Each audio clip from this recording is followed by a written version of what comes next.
Roy Suryo ditetapkan sebagai tersangka terkait kasus penistaan agama pada hari ini, Jumat 22 Juli 2022.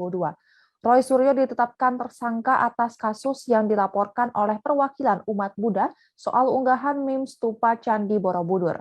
Stupa di bangunan suci umat Buddha tersebut diedit menggunakan wajah Presiden Republik Indonesia Joko Widodo, lalu disebarkan melalui akun Twitter @krmt Roy Suryo 2.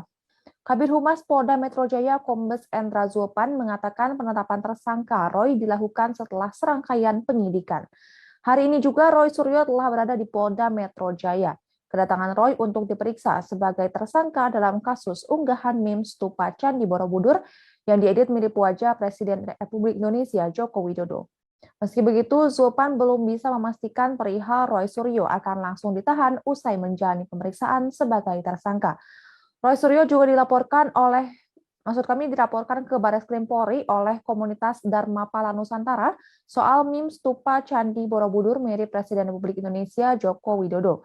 Pelapor dalam kasus tersebut ialah Kevin Wu. Namun laporan itu dilimpahkan ke Polda Metro Jaya per 22 Juni 2022.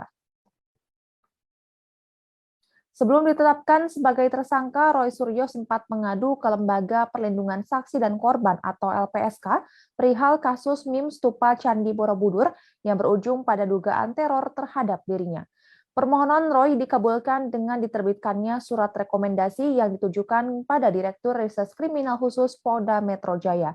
Dalam kasus yang dilaporkan Roy pada 16 Juni 2022, ia masih berstatus sebagai saksi dan kasus itu masih dalam tahap penyelidikan di Direktorat Reserse Kriminal Khusus Polda Metro Jaya. Dalam surat yang diterbitkan 18 Juli 2022 itu disebutkan bahwa Roy Suryo tidak dapat dituntut secara hukum. Roy tidak dapat dipidana karena kapasitasnya sebagai saksi dan pelapor. Mantan Menteri Pemuda dan Olahraga Republik Indonesia ini pun bersyukur permohonannya diterima. Ia menyatakan keputusannya untuk membuat pengaduan ke LPSK lantaran dianggap perlu karena ia berkapasitas sebagai saksi dan pelapor yang dibuatnya lebih dulu pada 16 Juni 2022 di Polda Metro Jaya. Tak hanya itu, pengajuan permohonan ke LPSK maksud kami dilakukan karena kerap mendapat teror. Teror itu dialamatkan kepadanya karena dituding melakukan penistaan agama atas unggahan meme itu.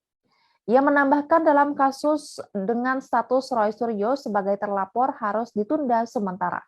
Sebab Roy sudah melaporkan terlebih dahulu ke Polda Metro Jaya perihal 3 akun Twitter pengunggah pertama meme stupa Candi Borobudur yang diedit mirip wajah Presiden Jokowi.